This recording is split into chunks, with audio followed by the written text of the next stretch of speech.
they mad, they hide. Thinking the badge is better than having some heart. Okay, look now, look how they running. They beating white people down just to show us what's coming. Or to show us we nothing. Or to show us we only welcome when singing or balling. You shut up and dribble.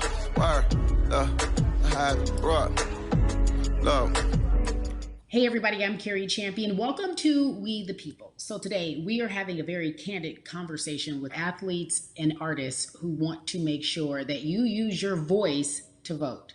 Voting is your voice. So we have so many different issues that have happened in this country. It's really, truly unprecedented time. So I'm looking forward to these conversations. I think you'll be educated as well as entertained, but most importantly, informed. We have morethanavote.org, whenweallvote.org, and fairfight.com. Those resources are imperative as we try to change our future.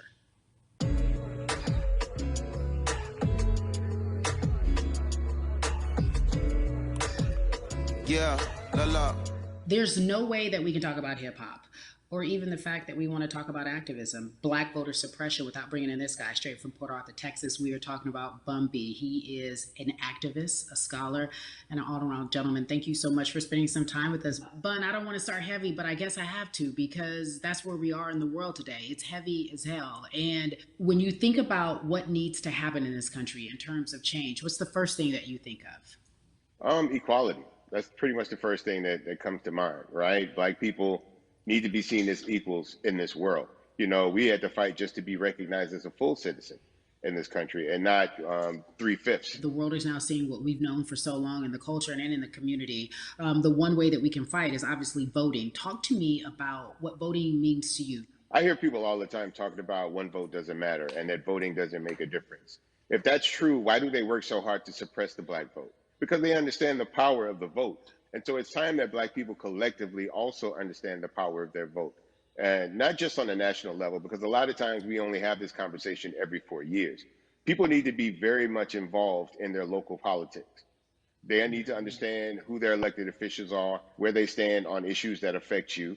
And you need to use your vote to either support the ones that care about you and your condition, or to elect people who do. A newer initiative that we're dealing with is educating felons, right? So in the state of Texas, if you're a felon, right, if you've been to jail or to prison, but you're no longer on probation or parole, you have the right to register to vote.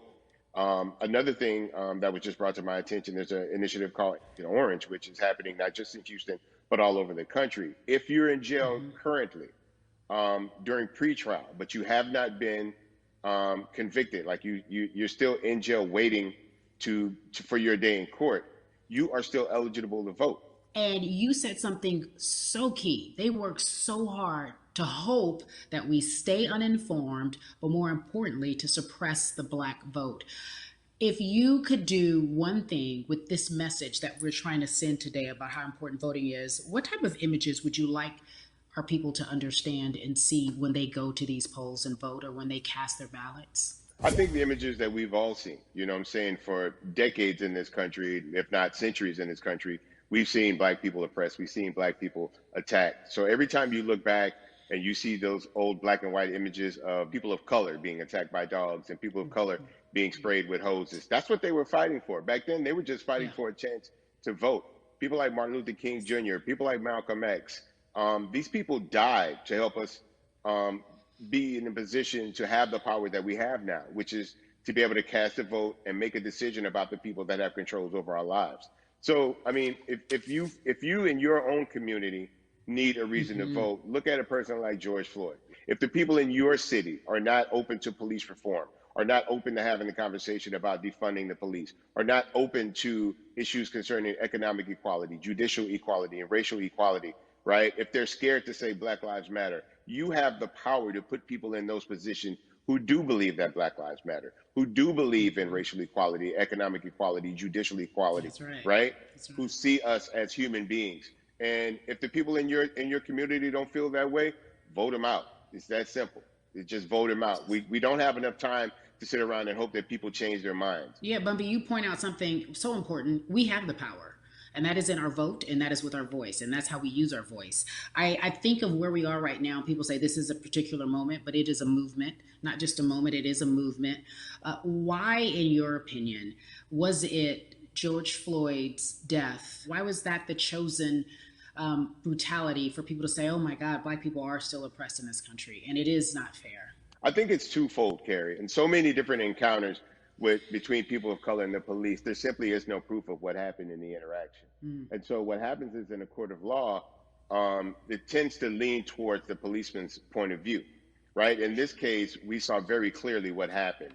I think the other thing is due to the fact that everyone was at home, basically, during this time period in relation to the coronavirus, you couldn't avoid it, right? It was on every television station. It was on every social media platform.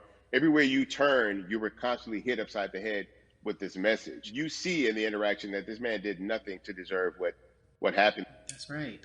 So well said, because if you think about it, in the grand scheme of things, it wasn't worth it, and he didn't have to lose his life. I think that we brought on a conception, something that a lot of people talk about, and that is now defunding the police. That has been such a huge conversation, but there's so many misconceptions around defunding and dismantling.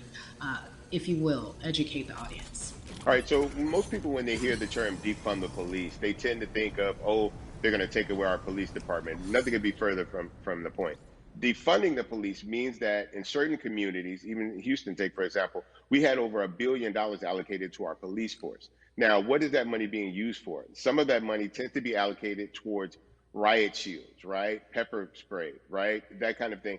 That's only used against the people that fund this budget, right? So why would the people want to supply the police with the means to oppress them? If the police are concerned about the situations in certain communities with a higher crime rate, well, higher crime rates tend to happen in communities where there's not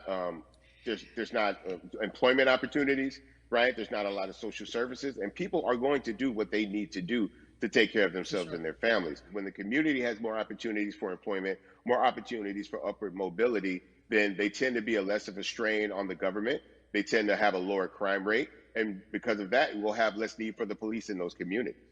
You are passionate about so many different things in terms of making sure that we are holding our leaders accountable. Talk to me about some of the other projects that you're working on. Well, right now, obviously, being a part of More Than a Vote is essential. We're dealing with primaries in this country right now. And we just want to educate people. We want to inform people because people are tired, they're angry, they're concerned, and they want information and they want action.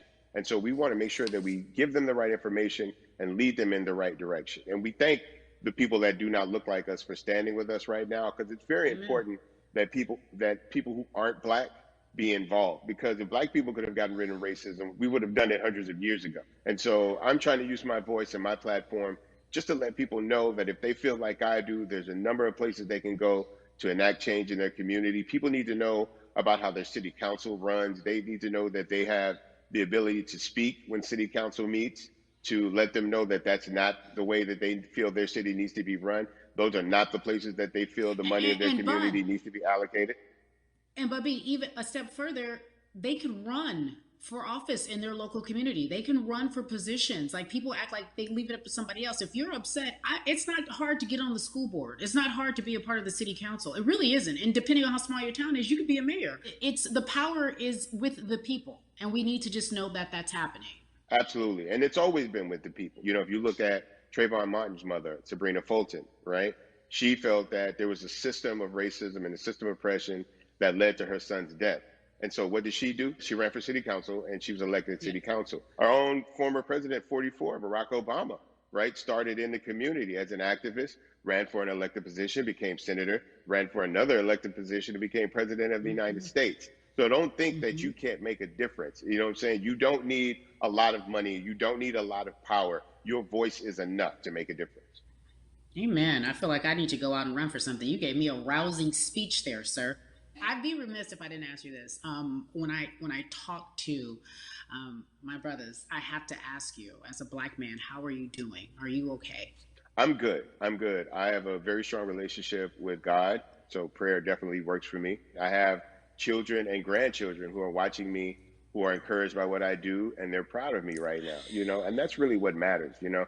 The change starts at home, you know. So as long as you have a support system that believes in what you're doing and supports you in what you're doing, you have everything you need to go out there and fight the good fight. And for those that don't, there's a community of people here to help you. So you can go to places like morethanavote.org. There are many different places that will encourage you, inform you, and they will put you with groups of people that feel like you, that are ready to take action. So no one has to go about this alone if they want to do it. Yeah, yeah, we're stronger together. People have been saying it, but that has much more meaning now that we are in our movement, not just this moment. Bumby, it has been an education, always a pleasure. Thank you so much. I appreciate you. Keep fighting the good fight. Keep up the good fight.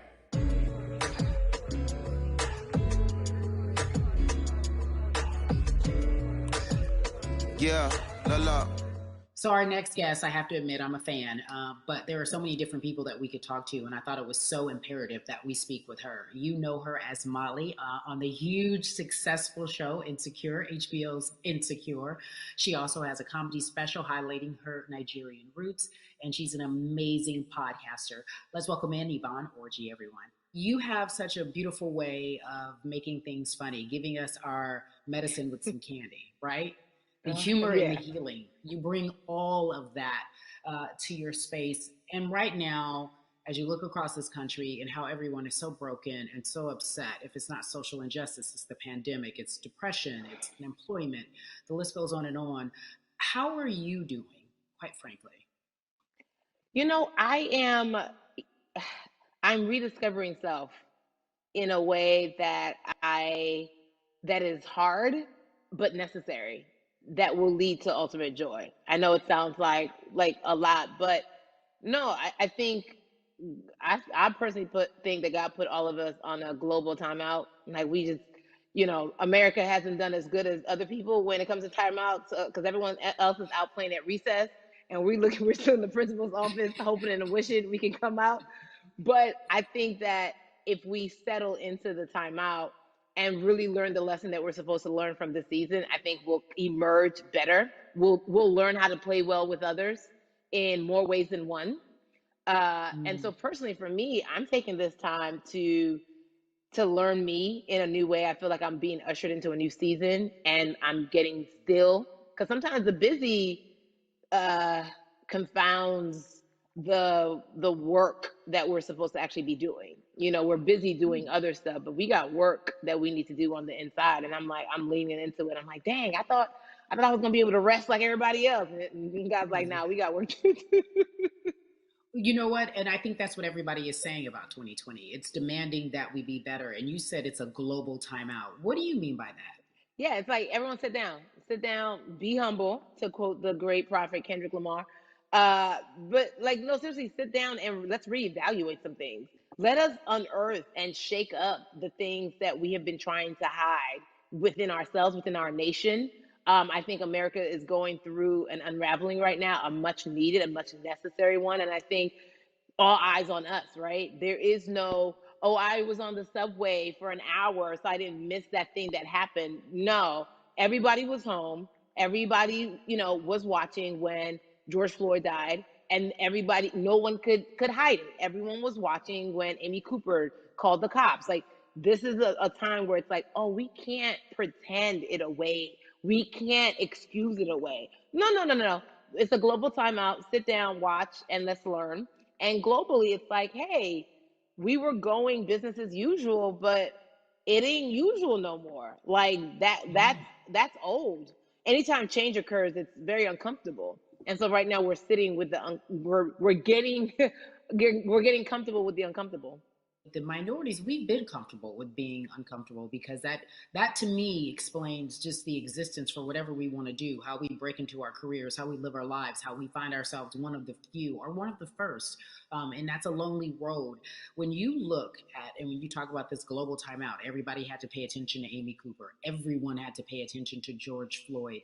How is that helping us as a people, as a country, during our global timeout?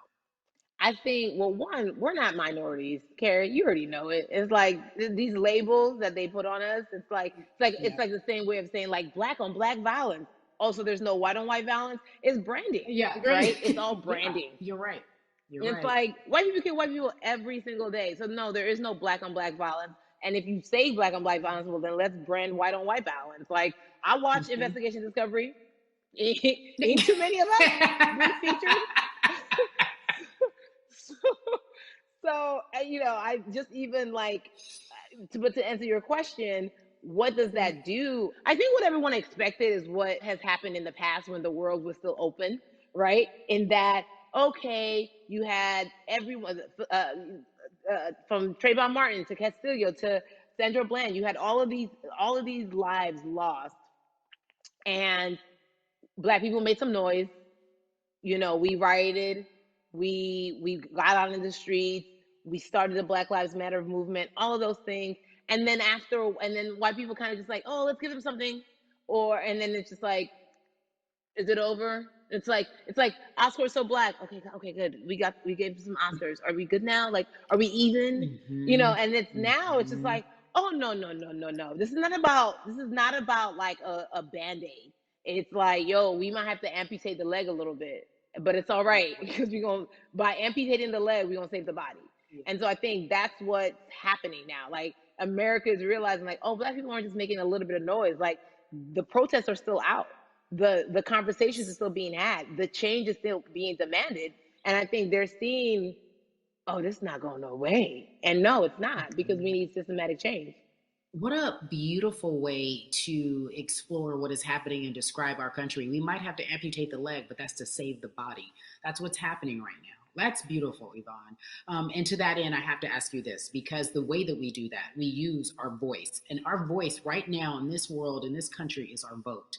And everyone talks about voting and how important it is, but I feel like more than ever we understand that it's not just about voting every 4 years for the man in office. It's about your local elections. It's about the mayor. It is about the district attorney, the people who have the power to bring charges against police if police brutality is an issue in your community. If you care about your school district, you can run for the school board. I ask this of you, right? Your parents are from Nigeria. You are Nigerian. You talk about that very lovingly. What does voting mean for you? I think voting is power. I remember, I became a naturalized citizen back in the 90s when, because I was still a minor, my mom naturalized, and so we were able to do it under her. And just even that power of, like, we are American citizens and all the access that we have by being citizens, one of those accesses and those access to power being voting, it's a big deal. It's a big deal because not only do we have the opportunity to be in this country, but now we can be of the country. We can be of the systems. We can be of the rules. We can be of what it actually affords. But I think, going back to your earlier comment about just the setup of systems, I think we are done a disservice, either it's schools or whatever it is. And I'm not putting teachers on blast. I think teachers do a phenomenal job, but for some reason, we do not, and give them all the raises. I know too many parents who are like, this child of mine, I do love them, but hey, where can I drop them off? And I do think that there is a disservice done because, again, when we talk about voting, to your point, we talk about every 4 years. It's important to vote for the presidency. We don't realize, like, oh, snap, we actually can vote about, like, how much our libraries get. It's like small things like that, but they make a big difference. When you think of voter suppression in this country, what does it look like for you? It's the systems. When we talk about voter suppression, we also talk about systematic racism, right?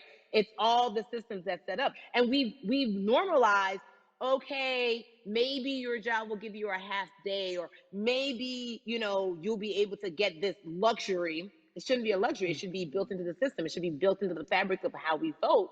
But maybe you'll be able to get this luxury in order to enable you to go vote. Think about everything disenfranchised, marginalized Black person has to endure in a day. So in a day, you need to get to work. If something happens to your car, if something happens to your child care, if something happens to, there's so many factors along the way that can send you into a tailspin as an American. And then you add on as a person of color. If you're just trying to get to vote and you already have to go through all of these hurdles and hoops in your everyday life, imagine the one day when your voice really is supposed to matter the most in this country. But then you also see all the times that you tried to have your voice matter, and then it's been shut down, repressed, told it doesn't matter. And then you're kind of like, what's the point? How do we keep hope though? If I'm watching this right now, I how do we as a people stay hopeful? How do we believe in the promise that these quote unquote forefathers have given us? Because have you met black people? By default, like hope is infused in our DNA. Like you said, like by the like if we haven't been broken now through, be it through You're right. slavery, through Give it to me. Give capitalism, it to me. through Give it through to me. colonization, through Yeah, segregation, you're right. through I mean, listen, the history of black people in this country is at one point we were 3/5 the people. Mm-hmm. That was a written law. And look at us now. We are whole. We are black girl magic. We are black boy joy. We are, you know what I'm saying? What I think about in terms of giving us hope, right? We're making a lot of people nervous right now, Carrie. We're making a lot of people nervous right now because they're like, dang, we put all these obstacles in their way, and these jokers are resilient. But that should give us hope. That should give us hope that like we can't stop, won't stop. I mean, I went to the school of Diddy. You know what I'm saying? Hashtag, Harlem shaking it right now. Can't stop, won't stop. And I think that's our motto. We can't stop voting and we won't stop voting. We can't stop marching and we won't stop marching. We can't stop thriving and we won't stop thriving. To that end, because you led me directly there, I've been asking everyone who's appeared on this platform, what does activism look like? And I feel like back in the day, we had an idea. Yes, it is marching. Yes, it is protesting. Yes, it is speaking out against things that we feel are not right or unjust. But talk to me about what activism looks like for Yvonne Orji. Listen, activism, I think the beauty of activism is that it has many faces, right? You're going to have the people on the front lines. Like, you know what? Martin Luther King marched, but there were a lot of women who were in the homes like, hey, BT Dubs, when they come back, this is how we support all the people who are marching on the front lines. And we're going to be here doing what we know to do best here. And you know what? Somebody needs to bail them out of jail so now we need to be in the community, getting money or whatever it is. So it's like everybody has a position to play. And so play your position like a shortstop, bruh. So whoever you are and whatever you do, play your position. So activism could look like, you know what? I'm not the one that's built to be on the front line, but you know what? My pockets go deep, so I'm gonna support the people on the front line. I'm a comedian. Black joy is a form of activism. There's always a call for entertainers or celebrities that have the platform to do something. Why aren't you speaking out? I'm not a believer in thinking that it's mandatory. Like you said, everyone can be an activist and be activated in different ways. But talk to me about the connection. Talk to me about the marginalization in your world and how you feel like it even inspires you to say more and use your platform to do more. Beneath the surface of what we do, like Niecy Nash says, it's the who, right? The who is the person who's going to be like, hey, let me call this out. Either blind racism in terms of overt racism, in terms of ways that we can be better, in terms of ways that we can actually be more uplifting to the community that you may not even realize that you're serving. Before I let you go, talk to me about the urgency, in your opinion, for people to vote, our people to get out and vote this coming election. Yeah, I mean, guys, guys, if you think you're tired now, I'm telling you right now, we cannot take this sitting down. We can't take this jokingly. I understand that it may be hard to figure out who to vote for, but at the end of the day, we got to vote for our families. We got to vote for our legacies. We got to vote for continued progress. We have to vote for upward mobility. We have to vote for equality in a way that is long lasting. And if we succeeded before, we can do it again. You talk about the hope. This is the time. This is not the time to give up. This is not the time to pretend a way that we haven't made progress. We have. There's still much more to be done. And you know what? We might have to get to a point where we pass the baton to our children and our children's children, but we still have work to do now for that generation. Yvonne Orji, you are everything. You are Molly, but you are not Molly. But I love you so much as Molly on HBO's Insecure. You are an amazing Jollof. Shout out to Lovey. You're a model, a cover model. Also, wait, don't let me forget your hugely successful stand-up comedy special on HBO. Girl, I mean, you doing it all. And I am so grateful. You're truly the dream, not just the American dream. You're the black girl, brown girl, do it all dream, the immigrant dream, everything. You're a beautiful, beautiful soul. I really, really mean that from the bottom of my heart. Yvonne Orji, ladies and gentlemen, nothing but the best and excellence personified. Thank you so much, my friend. I love you so much, Mama. Mwah.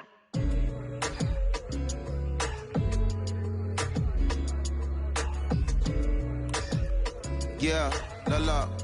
So Atlanta has been one of the hotbeds in terms of political unrest and social injustice. We've seen so much happen in that city, and we've also seen so much come from that city, including one of our very own founding fathers of the civil rights movement, and that's Martin Luther King Jr. But right now, we want to welcome in someone who has used his platform to talk about voting, to talk about racial injustice, and how he's trying to help. Atlanta's very own Russ joins us now on We the People. Russ, I'm not going to fan out and tell you what some of my favorite songs were that I listened to repeat on yours. We're going to get to the topic at hand. So we got to talk about recently you did an interview where you shared your outlook on culture and music. And you also were very candid about the fact that you have a privilege and that it's necessary for you to give back. Tell everybody about what that means. It's very obvious, I'm white and I'm in Black culture and I'm benefiting financially off of it. So I feel like if you're a white person financially benefiting off of Black culture, you have to put finances back into Black culture. It's just that simple. The screenshots with your feelings, it just comes off like fake empathy because it comes off very dismissive and very oh, that sucks for y'all, but anyway, back to what I was doing. Have you felt that way always, or is it now because of the time of where we are in this country?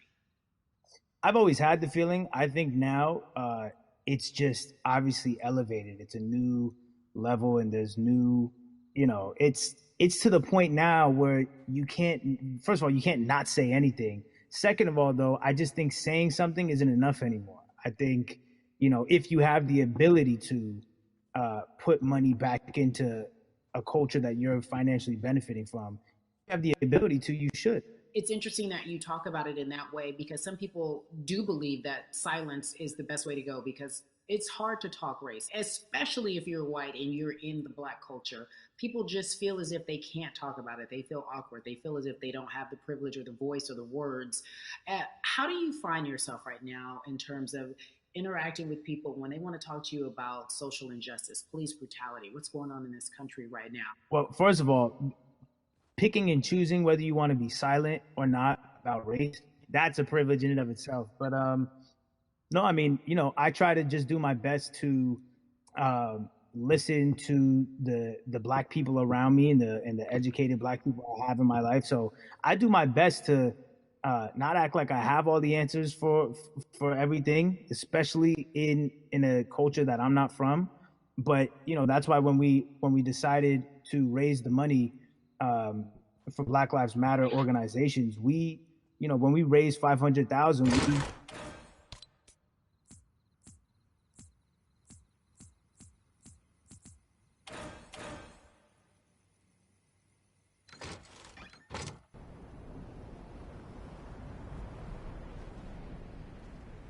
Let's talk about that for a moment because the way I think of activism, for me, it looks very differently. It's not necessarily just protesting on the front lines. I think that's great. But what about being an activist in the way in which you have decided to be one? What inspired you? What did it look like? You said you raised money for Black Lives Matter. What did you do? Mm-hmm. Walk us through everything that you did and how you find yourself in this moment right now. So for me, it was 3 years ago, I had like a string of festivals and I decided that I was going to wear T-shirts with a message on them because I figured what better time to use a platform than in front of, a bunch of people. So one of the T-shirts I wore was, if you want to change the system, speak up, white silence is pro-racism, the whole thing. And it didn't really it kind of got swept under the rug back then. But when all this stuff started happening again, and it's been happening, the police brutality against innocent Black people, I was like, man, I'm not the biggest artist in the world, and I certainly don't have the most white fans in the world, but I got a good amount of people that I can definitely mobilize and turn into some money.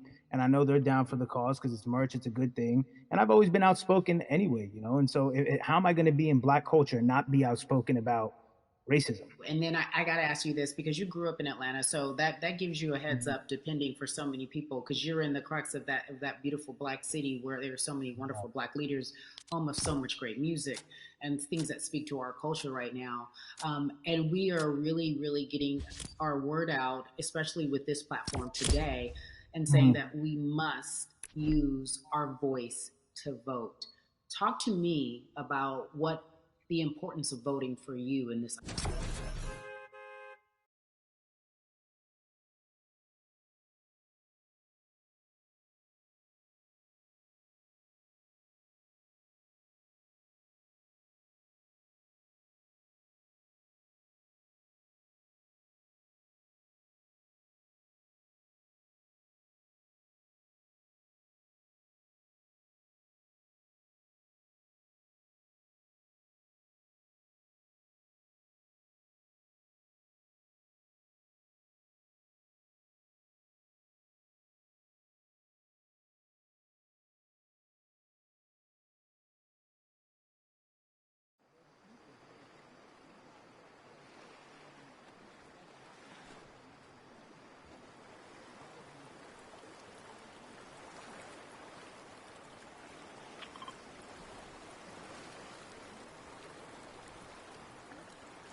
This is the time. Honestly, because I think that George Floyd really woke up a lot of people who, including myself, who I was vocal and outspoken about racism. I put it in my lyrics. I put it on T-shirts. I would talk about it in interviews. Like, you know, I was vocal about it. But that video in that moment, I think me along with a lot of other people just kind of was like, all right, like words are simply not enough anymore. We gotta do something, whether it's raising money, whether it's voting or all the above. Like we got to do something, you know. And I'm ashamed that it took that for me to be like, I need to raise money and I need to vote. You know, it's a shame, and I don't know. I guess it snapped a bunch of people out of it, you know. And even if you were vocal and whatnot, it's time to actually put your money where your mouth is. It's time to go vote. You know, it's time to just stop talking about it and be about it. You know, and it's been time for that, but like I said, you know, I'm ashamed that it took me this long to actually really be about it, but I'm here now. So Russ, we all know that this is going to be your first time voting. Tell me what that experience is going to be like for you in terms of what you're excited about. I think you know what it's going to do for me. It's going to let me know that I'm contributing to something bigger than myself, and I'm actually putting my money where my mouth is, and I'm being about it. Because, you know, for so long, and I know I'm not alone with this, but, you know, standing on the outside and just screaming about this and that and this should change, and it's like, all right, but did you vote? You know? And so you know, I know it's gonna feel good to know that I played a small role, you know. And that's the problem. I think the mentality of like my vote doesn't matter needs to be changed to my vote, albeit small, does matter. It's a role I'm playing, and if I play my part and you play your part and he and she plays their part, then we make a difference. But you know, it'll feel. I have a feeling it's gonna feel very, very bigger than me. I mean, I think when you realize that giving actually feels better than receiving, that's when you start wanting to do your part and contribute. So, voting is an easy way to give. You know. Yeah. To whom much is given, much is required, and you have been given a huge platform, and we are so grateful for you, Russ. Philanthropist, artist, community activist, first-time voter. We appreciate you for doing this, okay? Thank you. I appreciate y'all.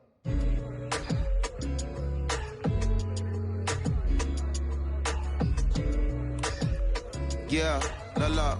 So, cities like Atlanta and Chicago have been at the forefront of the discussions, especially now in this country when we're talking about COVID 19 and systemic racism, as well as police brutality and what we can do in this country.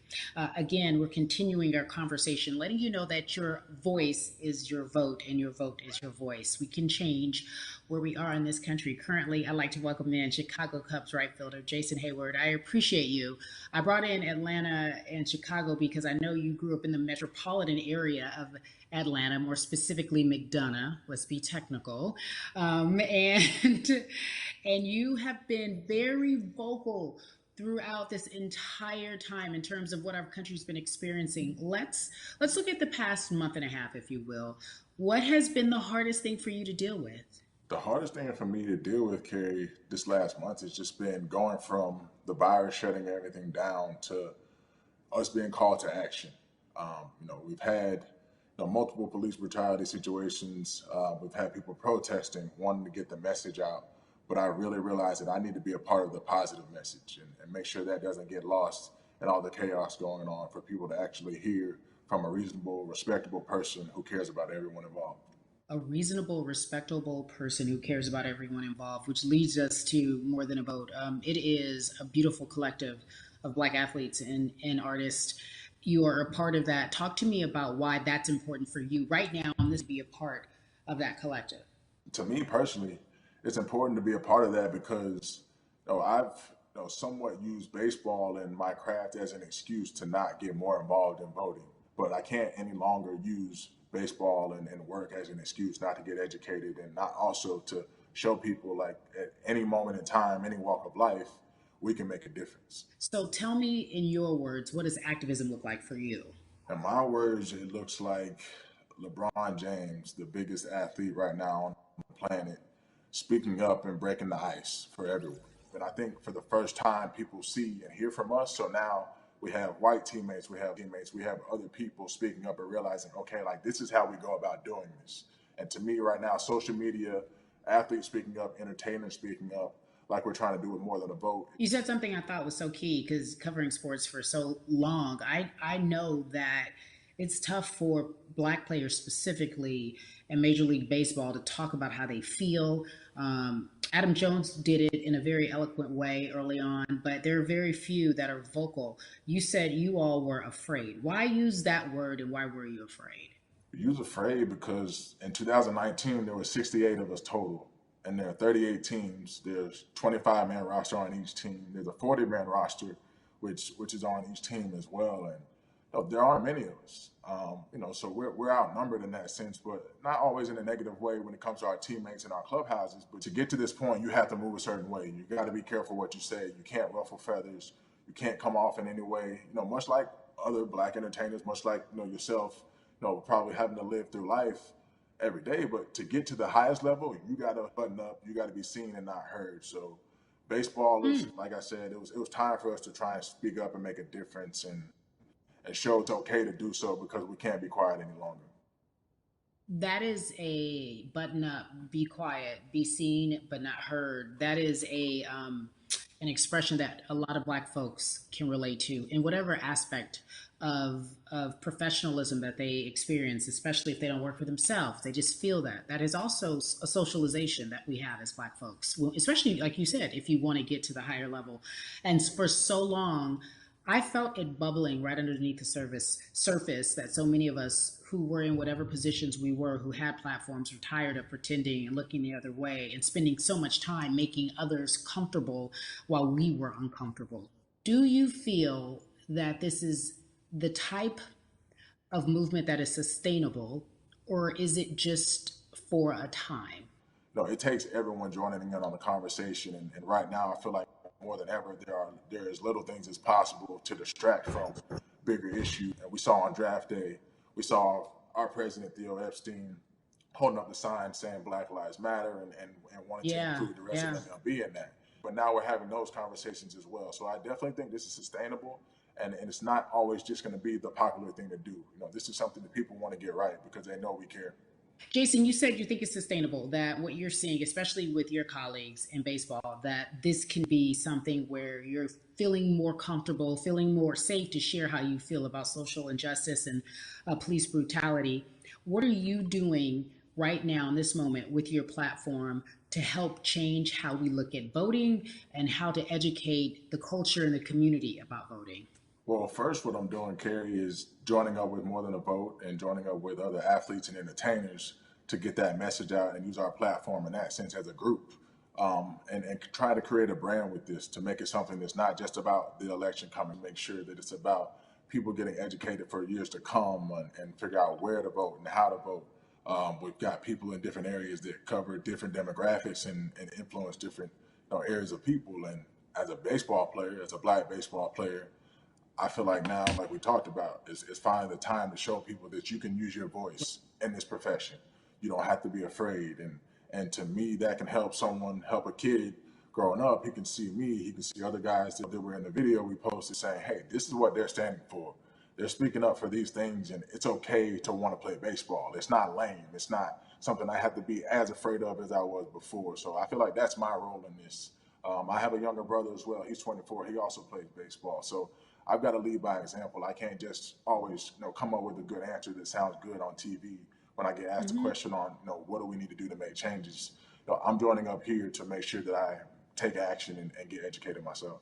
For one, so many people, I feel like in Atlanta, they're on the move. Or when you want to try to make a vote and try and cast your vote, you have to do it by mail. You have to sign up for the absentee ballot. Then you have to get another ballot in return. They have to send it back to you. Well, for me personally, they didn't send that back until it was too late, right? We didn't get it in the mail to the address that's an Atlanta address at my parents' house. We didn't get that in the mail until it was too late. And then from other friends and family that are still in Georgia right now, I just hear about them being held in lines too long and trying to get off work. And we know how it is for any family, but let alone a black family in a city or in the suburbs trying to take care of their family and trying to provide for them. You try to get off work, and then you're like, wait a minute. You start looking at the clock. It's like, oh, this is not going to happen today, right? And so I saw, Mayor Keisha Bottoms, reach out via social media to people and say, hey, I'm going to address these issues right now. I need y'all to stay in line to cast your votes. Keep hanging in there. So to me in Georgia, that's what that looks like. Well, it's interesting that you even bring that up because there have been all these images specifically from Georgia, because that's such a battleground, where you see people, especially when it came to the primaries, doing whatever it takes. And this is real life voter suppression that you're talking about. It's been happening for decades. It's not fake. What you're saying, these examples of sending you your ballot too late after the fact or shutting down the polls at 6 o'clock while people still are in line, that's a real life issue. There needs to be some type of change. And I think that what we're doing right now is fair. But the idea of voter suppression, do you think that is well known, especially with folks, within the generation, your generation? I think it's known in our communities, right? I don't think it's spoke on enough. I don't think there's been enough light drawn to it. Bring it to light. Let people hear about it. Let people learn about what that looks like. And get more people to say, okay, look, like this is going to happen. We have to expect this, and we can no longer make the excuse. We can't say they didn't warn us. Jason, everybody knows, or it feels as if everyone knows, that the time is now. America's paying attention to us. We have their eyes. We have their ears. If you look toward the future, what are you most excited about in terms of seeing a change? I'm excited about how fast the word is traveling. The word is being spread right now. The biggest athletes, the biggest icons, biggest entertainers are doing their part, but I'm also seeing people out there on the streets doing their part. When so many things got lost, could have very easily got in the commotion when it came to protests, and you saw rioting, you saw looting. People still stood their ground, and people still went out there and said, look, we're doing this for the right reasons. We're going to come together. We're going to use drones. We're going to use social medias. I feel like this is a new wave of getting things done the right way and just spreading the message.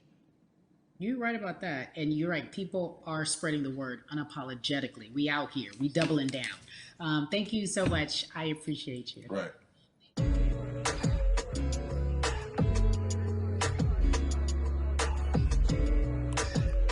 Yeah, la. Hey, everybody. I am so excited to welcome a friend, a brother, family member, if you will, former colleague, NBA great, sports analyst, philanthropist. He does it all. And he's here to give us his time and his platform to talk about something that is so important. That is voting. Everybody, welcome Jalen Rose to We the People. Talk to me about how important it is for the people who know you and love you and look up to you. Why is it so important that you use your platform to talk about voting? Initially, we have to get past the stigma of the mental systemic racism that comes with the presidential race, governors, mayors, senators, judges. We've been conditioned to believe that our vote does not matter. So usually when we looked up at all of those races and people that were running, not only did they not look like us, we didn't believe they were there to represent our best interest. So therefore, as a collective, we didn't mobilize until Barack Obama, and we felt a sense of hope that finally our country is going to do something that we felt would never happen in our lifetime. And I remember being at the inauguration in 2008. I made sure I was there. And we voted. In 2016, we didn't vote, Carrie. We didn't vote. And so many people try to make this political. This is not political. Me telling somebody to vote is like telling somebody to pay taxes. So that's one, getting over the stigma of nobody is going to represent our best interest. And then number two, the reality is that the person that gets the most votes doesn't necessarily win the presidency. That's uncomfortable right there, because that's actually what took place in 2016. The Electoral College chose the president. And if you put all of their pictures up, I'm pretty sure they look a lot more like each other than they look like you and I. How about that? And then the third thing, especially in urban environments, oh man, they create barriers for us, Carrie. It's like you got to jump over the fence, you got to run past the dog, you got to jump on the hood of the car. The lines is 5 hours long. You get up to the poll and they don't work. Elderly people working in the city, while they got the young people who understand technology working in the suburbs. Like, these are all systematic things that try to discourage us from voting. And then finally, we don't have a day off to vote. We need to work. So we don't get a day off. It's going to be a full day, and I got to work to pay my bills. So you know what I'm going to do? I'm going to mail in vote. And you know what you want people to realize? That counts too. So your vote will be counted if you're able to mail it in. So those are a few things that I hope that we can do and mobilize. And shout to LeBron and his team. Shout to you and everybody involved. We will make a difference. Well, let's talk about more than a vote. There is a Black collective of athletes, of artists coming together and saying voter suppression is a real deal, especially in the Black community. When you just talked about, I got to work, so I can't go vote. And then when we do get in the booth, just in case we don't have to work, do we know who we're voting for? Not only do we have to vote, we got to be educated. And it's not always even about the man who's in office or the woman who's in office for president. It's about your local elections. It's about the people who are your DAs, your state DAs, like the people who actually make change in your community, who will change police brutality, who will make sure that your community is taken care of, who will defund police and hope that they can help you in stopping police brutality. So talk to me about why you decided to be a part of More Than a Vote and what it actually means. Well, it means a lot to be involved with such an impressive collective, as you mentioned. And I said this multiple times, and I know it can be uncomfortable when I say it, but a lot of times we have to get to the root of the issue before we find a solution. And the quote was, I wish America loved Black people as much as it loves Black culture. And this collective, by the way, represents in a lot of ways what's encouraging, but also sometimes disappointing about our role as Black people in America. Because we were brought here as labor and to entertain. And we use those vehicles to get paid and move to the suburbs and be the idols of white kids. And so now that we have this collective, I would say Sports and entertainment represent the most powerful group of black men in the United States. I'm talking about money, power, celebrity, the ability to mobilize, community involvement, their leadership, their intellect.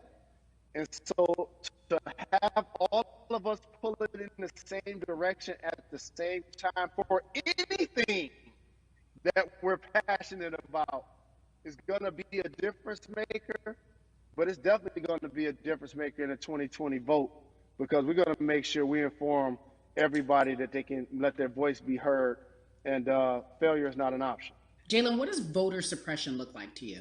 A perfect example took place recently, Carrie, in Kentucky. It was 6 p.m. at night, and so many people were standing in line enthusiastic to vote. And you know what they did? Locked the doors. And you know what the people did? They continued to bang on the doors, continued to bang on the windows. They continued to let it be known they were not going to leave the premises until they got a chance to vote. And you know what ended up happening?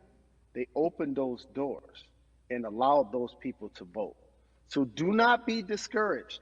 These barriers show you that it matters, and we're here to help you break through them.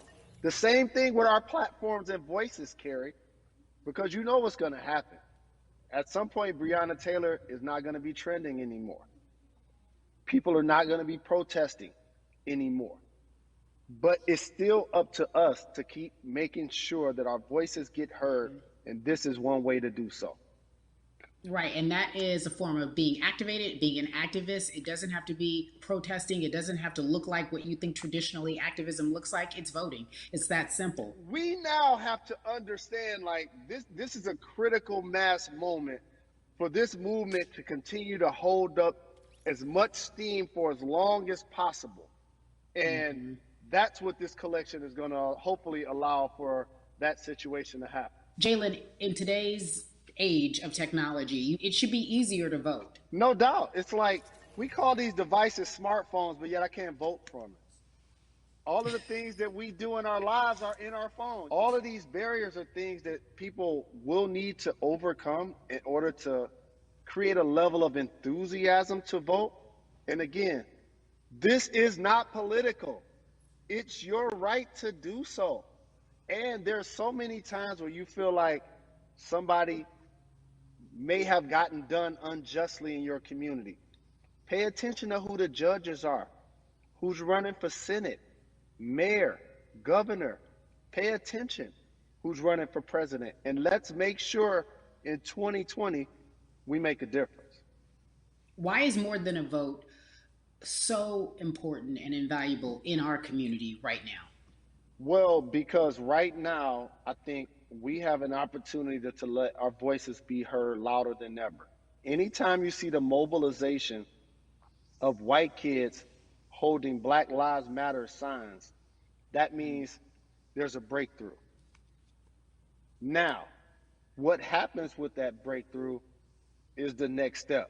You're going to look down in your email, Carrie. You're going to see all of these companies telling you how they're going to work on their diversity, how they're looking themselves in the mirror. They need to make change, just like in sports, right? Look on the field, on the court, all those black players.